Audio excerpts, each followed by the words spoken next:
O mito da caça. Porque correr atrás é a pronúncia da sua própria sentença de ausência. Há uma exaustão que não vem do esforço físico, mas da erosão lenta da alma. É a fadiga do caçador que percorre a mesma floresta, dia após dia, seguindo rastros que sempre se dissipam antes do abate. Você sente o cansaço nos ossos, uma letargia que o café não cura, porque o seu corpo entende o que a sua mente ainda se recusa a admitir. Você está correndo em círculos. O gasto de energia é monumental, a ansiedade antes da mensagem, a análise obsessiva de cada palavra dela, a montanha-russa de esperança e desespero que define sua semana. E no fim, o que resta? O gosto amargo da poeira levantada pela sua própria corrida, nunca o sabor da presa. O objetivo sempre se move, a linha de chegada é redesenhada, e você fica mais vazio a cada investida. O maior medo aqui, se você parar para sentir, não é que ela diga não. É o terror silencioso de descobrir que, se você parar de correr, não haverá nada, que a sua identidade, o seu valor, o seu motivo para levantar de manhã foram secretamente hipotecados à reação dela. Que sem esse jogo de perseguição, você se defronta com um vácuo, um silêncio tão profundo que parece ameaçar sua própria existência. Essa é a sentença que você mesmo pronuncia a cada tentativa desesperada, a sentença de ausência de si mesmo. Essa dinâmica tem um nome preciso, a síndrome da fonte externa. Você foi condicionado, talvez desde sempre, a buscar a água da vida na garrafa dos outros, a validar sua existência através do olhar que retorna, do sorriso que é concedido, da atenção que é emprestada. Se ela está radiante e receptiva, o seu mundo tem sol. Se ela está distante ou crítica, uma nuvem cinza cobre o seu dia. O clima do seu universo interior é ditado pela presença ou ausência de uma mulher. Isso é dependência emocional em seu estado mais puro e não reconhecido. Você se torna um refém de humores que não são os seus, um reagente em um experimento químico onde você não controla os elementos. O gatilho é a sensação de vazio que precede a busca, a crença de que algo fora de você, sua conquista, sua atenção, seu amor, é a peça que falta para completar o quebra-cabeça. Você aprendeu a beber somente quando alguém lhe oferece o copo e esquecido de que você mesmo é a nascente. Aqui reside a revelação central, o ponto de virada que separa a tática da transformação. Imanência não é outra técnica de sedução disfarçada de crescimento pessoal. Não é o trabalho em si mesmo para atrair mulheres. Isso ainda é barganha, ainda é meio para um fim, ainda é orbitar em torno de um resultado externo. Tornar-se imanente é uma mudança geográfica da alma. É realizar a migração mais importante da sua vida, mover o centro gravitacional do seu universo emocional de fora para dentro. Parar de orbitar ansiosamente em torno dela e se tornar o Sol. O Sol não implora aos planetas para que gravitem à sua volta. Ele simplesmente é, com sua massa e seu brilho, e a gravidade é uma consequência natural, uma lei da física. A atração, então, deixa de ser o objetivo obsessivo.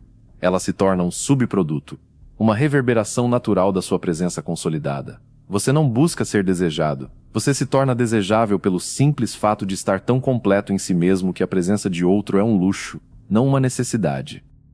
O primeiro sinal prático dessa transformação não é ela correr atrás de você. É algo mais sutil e mais poderoso. É o momento em que a sua paz interna começa a pesar mais do que a sua ansiedade por uma resposta. Você para de checar o celular a cada 2 minutos não porque leu em algum lugar que escassez gera desejo, mas porque o silêncio dela ou a demora simplesmente não consegue competir com o interesse genuíno que você tem pelo que está construindo. Você está imerso em uma leitura, focado em uma habilidade, presente em um projeto, e a notificação se torna uma interrupção trivial, não um evento cardíaco. A fonte da sua validação mudou de endereço. Ela agora emana de dentro, do ato de criação, do progresso visível, da integridade de cumprir a palavra que você deu a si mesmo. A busca externa perde o fascínio porque o tesouro foi encontrado dentro das fronteiras do seu próprio reino. Imagine uma semente. Ela não grita para os pássaros, não os implora para pousar. Ela não faz propaganda de suas futuras folhas. Ela simplesmente faz o trabalho silencioso e orgânico de se enraizar, de absorver nutrientes, de buscar a luz e crescer. Lentamente, imperceptivelmente no início, ela se torna um broto, depois uma muda, depois uma árvore. E então, um dia, ao se tornar uma árvore robusta, ela oferece sombra, galhos, abrigo. Os pássaros, as borboletas, a vida, ela vem, naturalmente, porque você se tornou um habitat, não um caçador. A floresta não é construída por quem persegue a vida, mas por quem se torna a terra fértil para ela. Sua energia, então, deve parar de ser gasta na corrida inútil e começar a ser investida no cultivo desse solo interno.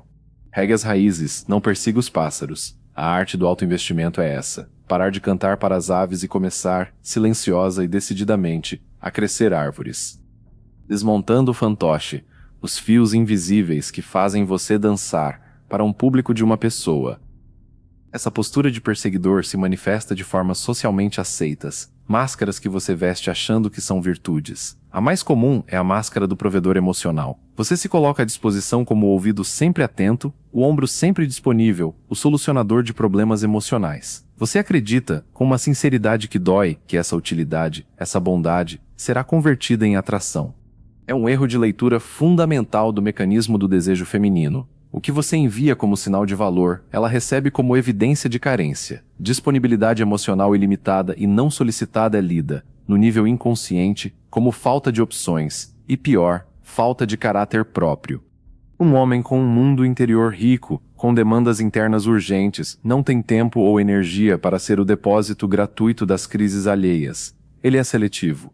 A sua falta de seletividade, a sua prontidão em abandonar tudo para ser o ouvinte, comunica que você não tem nada mais importante acontecendo. Você se torna invisível não por falta de presença física, mas por falta de densidade psicológica. Você é o pano de fundo, não o personagem, e panos de fundo são ignorados. Essa necessidade de ser útil desemboca no erro fatal da busca por clareza. A tensão do não saber, do talvez não, torna-se insuportável. Então você, movido pela ansiedade, exige uma definição. Preciso saber o que somos. Você quer algo sério ou não? Me dá um sim ou um não. Você acha que isso é maturidade, é honestidade. Na verdade, é um grito de desespero camuflado de racionalidade. Você está expondo ao mundo a sua intolerância ao estado de incerteza, a sua incapacidade de habitar o mistério e manter sua estabilidade. Para a psicologia feminina, especialmente da mulher de alto valor, isso é um dos traços mais antissedutores possíveis. A vida é incerta. Relacionamentos são processos orgânicos, não contratos com cláusulas definidas no primeiro capítulo. Ao exigir clareza prematura, você está dizendo: eu não aguento a tensão dessa dança. Me tira logo daqui, mesmo que seja para um não. E ela, inconscientemente, testa justamente isso. A sua capacidade de permanecer centrado mesmo quando o chão parece movediço. Se você falha no teste, pedindo um mapa antes mesmo de a jornada começar, você é descartado. Não por maldade, mas por inaptidão emocional. Tudo isso converge para um momento de verdade, um teste do espelho vazio que acontece em cada interação. Quando ela olha para você, para além das palavras e das gentilezas, o que ela vê? Que profundidade reflete no seu olhar? Se você está vazio de projeto próprio, se a sua paixão mais ardente é conquistá-la, se a sua presença interna é um eco do que você acha que ela quer ouvir, então o reflexo que ela encontra é raso, plano, previsível. Não há nada para explorar, não há sombras nem luzes, não há um território a ser desbravado. A famosa falta de química raramente é sobre traços físicos. É a percepção aguda, quase primal, de que não há substância, não há centro, não há uma força vital autêntica com a qual se conectar. Ela procura um parceiro para uma dança, e você se apresenta apenas como um espectador ansioso por uma chance. O vazio atrai apenas mais vazio, ou a exploração daquele que é cheio de si mesmo.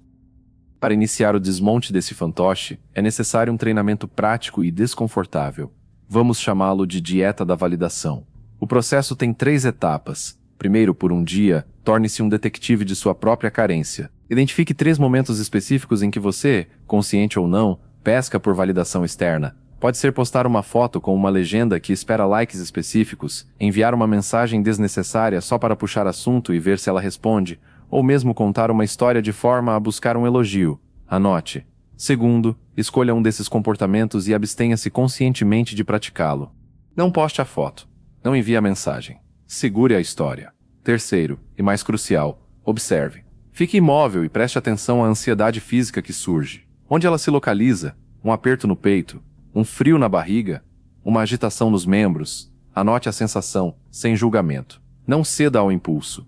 Esse mal-estar é a contração do músculo atrofiado da dependência. É o vício sendo negado.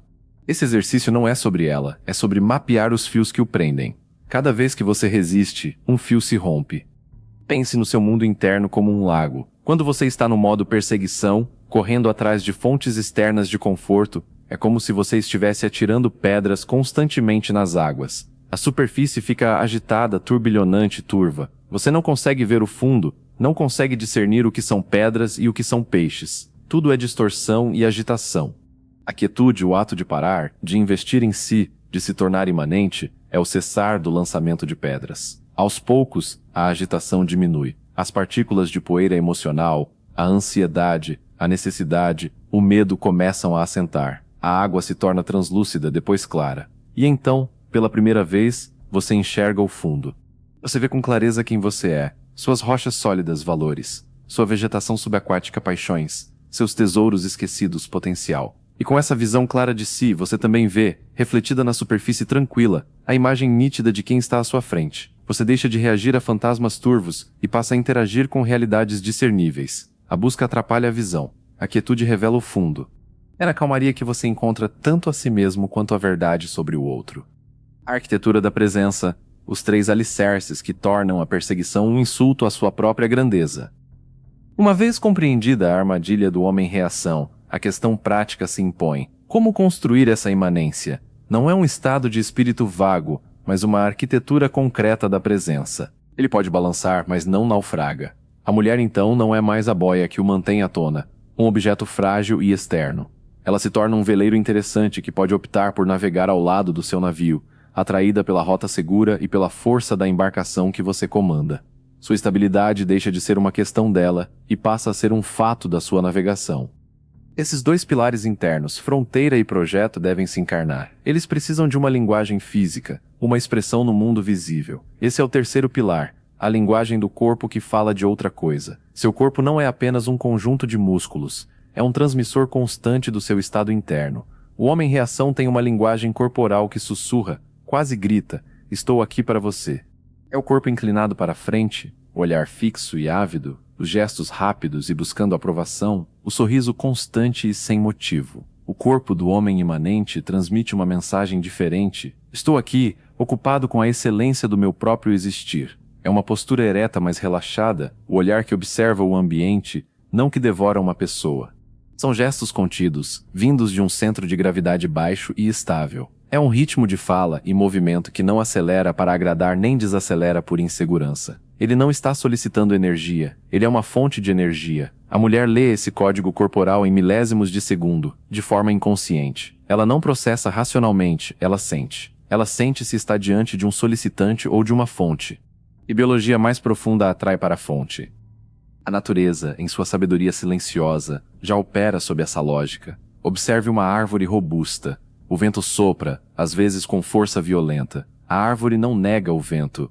Ela não tenta argumentar com ele. Ela se curva, ela flexiona seus galhos. Suas folhas podem até ser arrancadas. Mas o que ela jamais faz é negociar suas raízes. Por mais forte que seja a tempestade, suas raízes se aprofundam no solo, firmes, invisíveis, inegociáveis. O vento são as opiniões alheias, os jogos de desinteresse, as rejeições. O homem imanente sabe se curvar pragmaticamente, sabe ser flexível na interação, pode até perder uma folha ou outra, uma discussão, uma expectativa, mas suas raízes, sua missão, seus valores centrais, seu autorrespeito, são inabaláveis. Sua força não está na rigidez do tronco, mas na flexibilidade inteligente ancorada em uma base inamovível. Ele dança com o vento, mas não se deixa arrancar do chão. Há um teste simples, desprovido de qualquer platitude, para aferir a solidez desses pilares. É a conversa que você tem com você mesmo quando ninguém está olhando. Feche a porta, desligue as telas, fique em silêncio consigo mesmo por 1 hora. O que surge?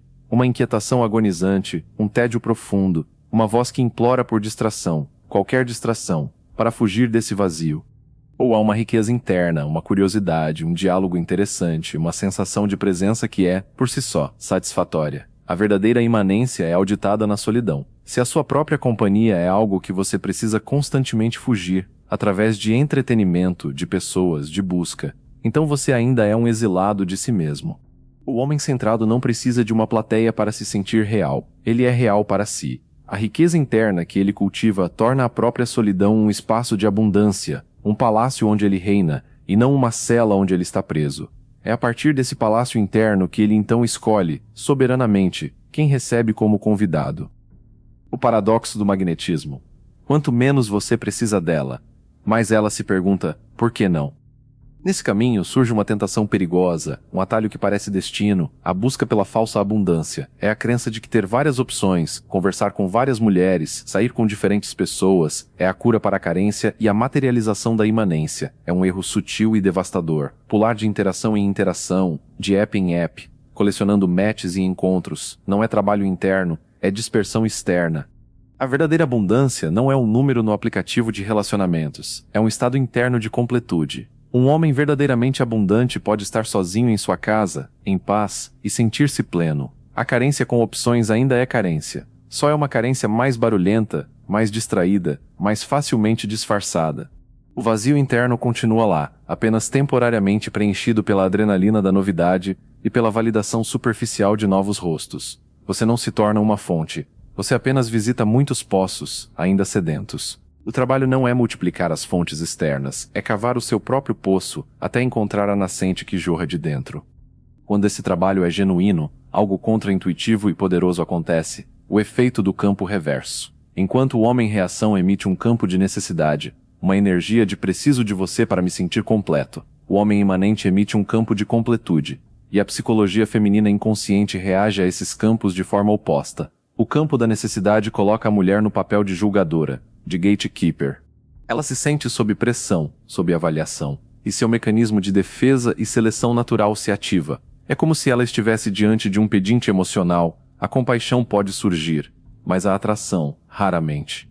Já o campo da completude, do desinteresse autêntico, que não é desdém, mas plenitude, a tira desse papel. Ela não se sente como um prêmio a ser concedido, mas como uma exploradora diante de um território interessante. A curiosidade genuína é despertada. Quem é esse homem que não parece precisar de mim? O que ele tem que o torna tão autossuficiente?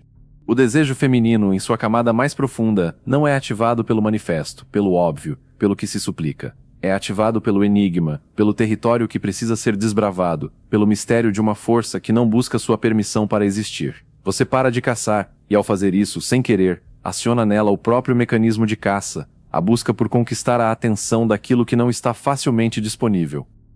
Isso exige um discernimento crucial, pois a armadilha do ego é traiçoeira. É vital entender a diferença crucial entre indiferença e desapego. A indiferença é fria, cínica, desdenhosa. É uma casca, uma máscara que o homem coloca para esconder a ferida da rejeição. É o foda-se dito com raiva, não com paz. A indiferença vem do ressentimento, do medo de se machucar novamente. Ela afasta as pessoas porque transmite amargura e falta de engagement com a vida. O desapego, por outro lado, é quente, centrado, expansivo. É a liberdade interior de estar totalmente presente na interação, de apreciar a beleza e a conexão, sem projetar um futuro, sem colocar o peso da sua felicidade sobre aquela pessoa ou aquele momento. É a capacidade de desfrutar do jogo sem estar apegado ao resultado. O homem desapegado sorri com sinceridade, escuta com atenção, mas sua paz não está na mesa de negociação. A indiferença é uma parede que isola. O desapego é um campo aberto, onde você está livre para ir e vir, e convida o outro a fazer o mesmo, sem cobranças. Um repele.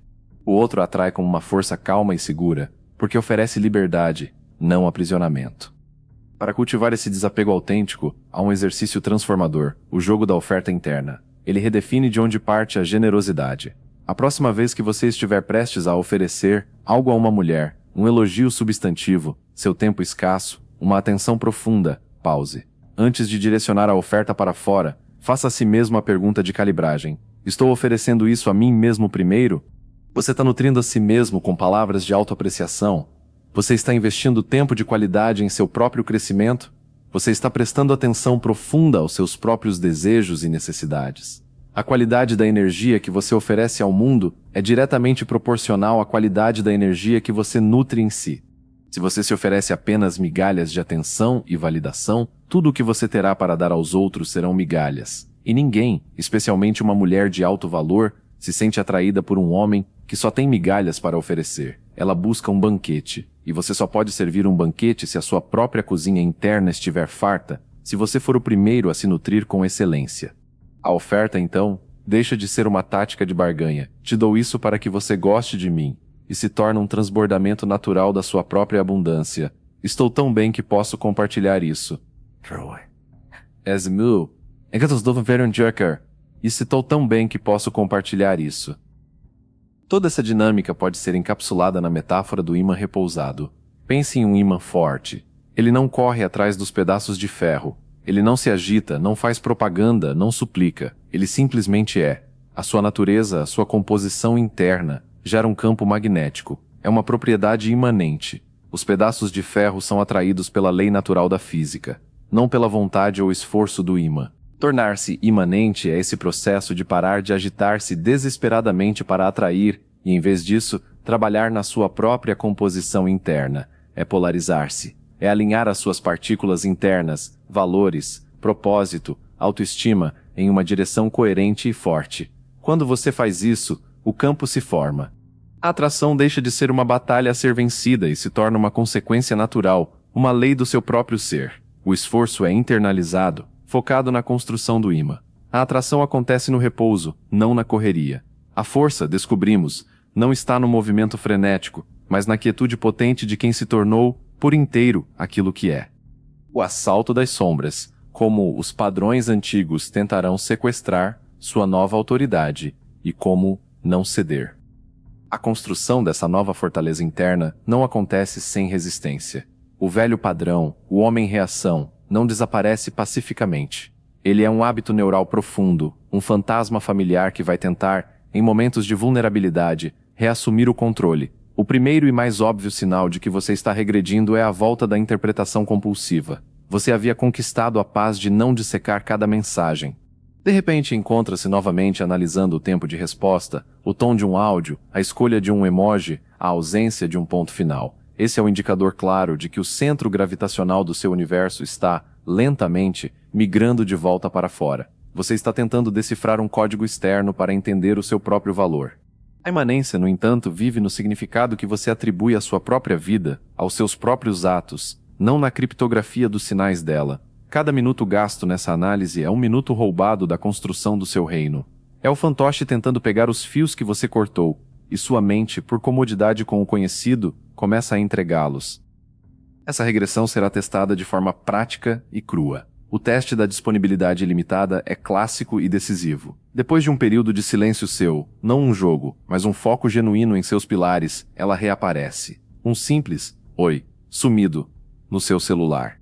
Nesse momento, a reação do velho homem e do novo homem se bifurcam de forma radical. O homem-reação, inundado por uma onda de alívio e validação, vomita um textão. Pode ser um desabafo acusatório. Sumida você, né? Ou um derramamento de alívio. Nossa, que bom que você mandou mensagem. Estava pensando em você. Ambos são gritos da mesma necessidade. Você finalmente me validou.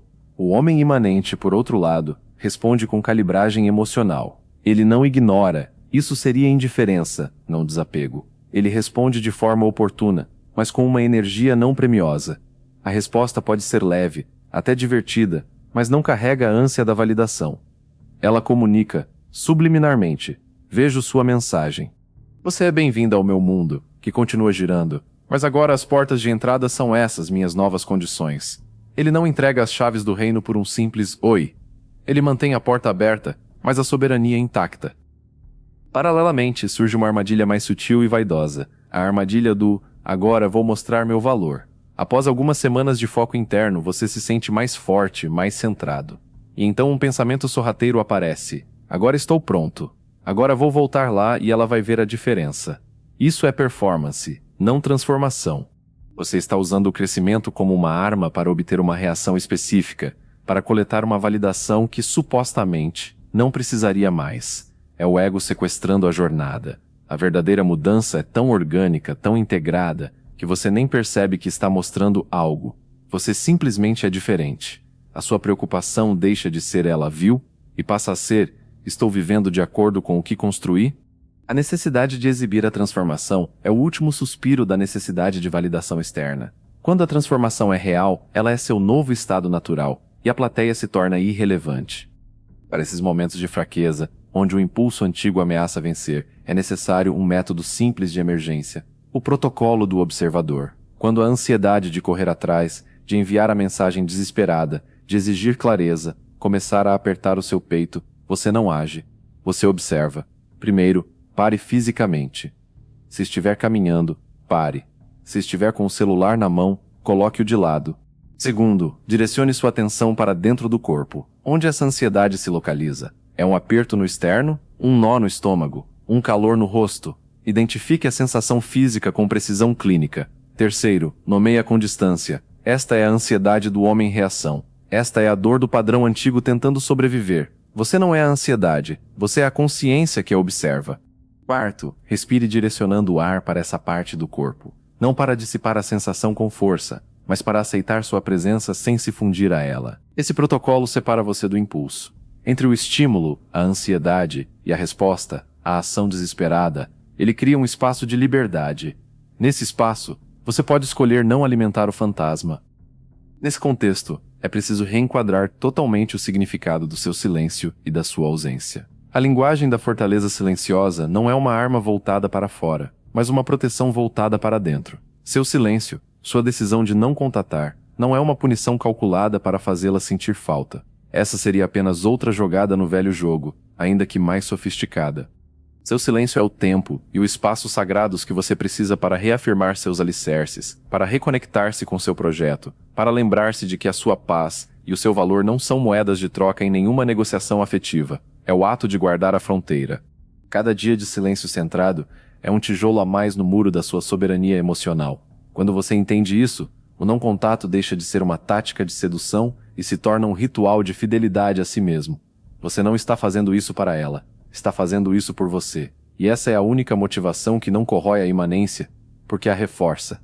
A fortaleza é silenciosa não porque não tem nada a dizer, mas porque o que ela protege é demasiado valioso para ser gritado aos ventos. Do campo fértil brota a flor, como se tornar o terreno onde o desejo alheio naturalmente cresce. Quando essa fidelidade a si mesmo se consolida, ocorre uma transição fundamental, quase alquímica, na forma como você se relaciona com o fenômeno da atração.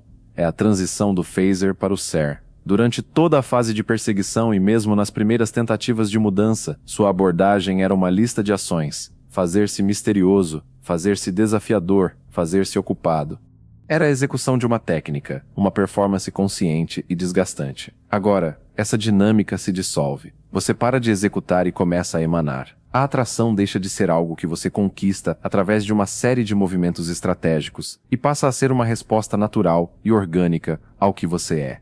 As pessoas não são atraídas pelo que você faz para parecer interessante. São atraídas pela qualidade de presença que você irradia. Ser íntegro, ser centrado, ser alinhado, ser uma força calma em um mundo de ansiedade. A ação, então, não é mais um meio para um fim sedutor, é a expressão natural do seu ser.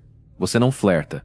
Você se conecta a partir de uma posição de plenitude, e essa conexão, por si só, é flerte.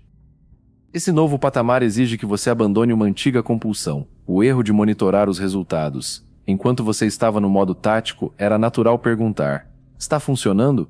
Ela está mais interessada? Essa pergunta é o vírus que contamina e mata a imanência. Ela ancora sua validação novamente no externo, no feedback de outra pessoa. A pergunta que alimenta a imanência é outra, voltada para dentro. Estou sendo fiel aos meus pilares? Estou honrando minhas fronteiras? Estou progredindo no meu projeto? O foco se desloca completamente do efeito que você está causando no outro para a integridade do processo interno. Você para de olhar para o espelho para ver se ela está olhando para você e passa a olhar para a obra que suas mãos estão construindo. A beleza disso é que, quando você para de monitorar os resultados começam a surgir de forma mais autêntica e poderosa, porque não estão mais sendo forçados pela sua ânsia de vê-los. A atração se torna um termômetro incidental, não o objetivo do termostato. Isso funciona por um princípio psicológico e energético profundo, o fenômeno do contágio emocional. Os seres humanos, e as mulheres em particular devido a uma leitura social e intuitiva geralmente mais apurada, são especialistas em ler e absorver estados emocionais inconscientes. Elas não se conectam primariamente com suas palavras ou suas ações, elas se conectam com a vibração emocional por trás delas. A calma inabalável, a certeza silenciosa, que não precisa se provar, a alegria que brota de fontes internas, e não da reação alheia, esses estados são contagiosos. Estar ao lado de um homem que emana essa plenitude é uma experiência rara e revigorante. Ela não está, em última análise, atraída por você como um conjunto de características. Ela está atraída pelo estado que ela experimenta quando está na sua presença. Ela sente-se mais centrada, mais segura, mais em paz, mais viva. A sua plenitude se torna o seu principal e mais eloquente discurso de sedução, um discurso que é sentido, não ouvido. Você não a está convencendo de nada. Você está oferecendo um lugar emocional onde vale a pena estar. Uma das consequências mais libertadoras dessa jornada é a relação transformada com os chamados sinais. Eles se tornam, simultaneamente, irrelevantes e cristalinos. Irrelevantes porque a sua paz, o seu senso de valor e direção, não depende mais da decodificação deles. Um sinal de desinteresse não o desmonta. É apenas uma informação sobre o território alheio, não um veredito sobre o seu reino. Um sinal de interesse não o enche de euforia ansiosa. É um convite que você avalia com calma, a partir da sua própria agenda interna. E eles se tornam claros como água porque, com o seu lago interno tranquilo, sem a agitação da necessidade e do medo, a sua percepção se afia. Você não projeta mais suas esperanças e temores nas ações dela. Você vê a intenção real por trás das palavras, a congruência ou incongruência entre o discurso e a energia. Você percebe o interesse genuíno diferenciando-o da simples cordialidade ou do jogo de validação. Você vê com os olhos da percepção límpida, não através da lente distorcida da ânsia. Isso nos leva à metáfora final, que encapsula a transformação completa da sua posição existencial. Durante a maior parte da sua vida, no contexto da atração e da validação, você foi o rato no labirinto. O labirinto era construído por regras sociais, por jogos emocionais, pela necessidade alheia. O queijo, a validação, o sexo, o amor, a atenção, era colocado em um ponto específico, e você corria os corredores, exausto, seguindo pistas, batendo em paredes, competindo com outros ratos. A sua energia era consumida pela corrida dentro de um sistema que você não controlava. A jornada da imanência é a jornada de sair da posição de rato e se tornar o arquiteto do labirinto. Sua energia não é mais gasta em correr corredores. É gasta em projetar, em construir, em dar forma a uma vida de tal complexidade, beleza, desafio e significado que ela, por si só, se torna um território magnético. O labirinto agora é o seu mundo, com suas regras, seus valores, sua estética. E o queijo, a conexão profunda, o companheirismo, o desejo, deixa de ser um prêmio externo colocado por outra pessoa. Ele se torna um ingrediente natural, uma das muitas maravilhas que existem dentro do labirinto que você projetou. As pessoas não são mais os operadores que lhe dão o queijo, são convidadas especiais a explorar o labirinto e talvez se encontrarem com você no centro, onde você, o arquiteto, reside. A atração, então, é a atração pelo próprio labirinto e pela mente que foi capaz de concebê-lo. O convite final. A coroa não está na cabeça do mais amado, mas na do que aprendeu a habitar a própria solidão como um palácio. Revisite agora o território percorrido. A jornada foi a migração fundamental do exílio para a soberania. Você partiu da terra árida da reação, um deserto emocional onde cada sorriso era uma chuva milagrosa e cada desdém, uma tempestade de areia que soterrava seu mundo. Você era governado por reações alheias, um fantoche cujos fios tremeluziam ao mais suave vento de aprovação ou desprezo. Passou pelo colapso consciente desse homem-reação, desmontando as máscaras de utilidade e a ansiedade por clareza. Em seguida, iniciou a construção lenta e deliberada dos pilares da imanência, a fronteira invisível que define seu reino, o projeto âncora que dá peso e direção à sua nave, e a linguagem corporal que fala de soberania, não de súplica. Aprendeu a diferenciar o desapego quente da indiferença fria, e a proteger sua fortaleza silenciosa não como punição, mas como fidelidade. Chegou, finalmente, ao florescimento natural, onde a atração não é mais caça, mas um campo magnético que emana do seu centro consolidado. Você não mais reage. Você governa a partir de um núcleo inabalável. E nesse ponto, a revelação definitiva se apresenta, desnudando o verdadeiro motor de toda a busca passada. A verdade que nunca te contaram é esta: o objeto do seu maior desejo nunca foi ela, nunca foi aquela mulher específica, ou a atenção feminina em si. O que você desejava, com uma sede que o levava à exaustão, era a versão de você mesmo que você acreditava que ela poderia revelar. No olhar de admiração dela, você buscava ver refletido um homem poderoso. No desejo dela, você esperava sentir a prova de que era desejável. No amor dela, você almejava a confirmação de que era amável. Toda a perseguição era, no fundo, uma busca desesperada por um espelho que refletisse uma imagem grandiosa de si mesmo que você, sozinho, não conseguia enxergar. A arte do autoinvestimento, portanto, não é sobre aprender a conquistar o espelho. É sobre tornar-se, de uma vez por todas, o próprio escultor e a própria obra-prima. É sobre polir a sua própria superfície com tanta excelência, com tanta integridade, que a imagem que surge nela é tão clara e potente que o reflexo de qualquer outro espelho se torna redundante. Você elimina a necessidade do espelho externo, porque se tornou a fonte da luz que ele apenas refletiria. Portanto, o chamado para a ação que segue a esta compreensão não aponta para fora. O próximo passo não é em direção a ninguém. Não é sobre voltar aos aplicativos com uma nova estratégia, nem sobre procurar mais pessoas para testar sua nova atração. É um aprofundamento. É uma escavação vertical. É cavar mais fundo no propósito que você escolheu. É refinar com mais atenção o hábito que você está construindo.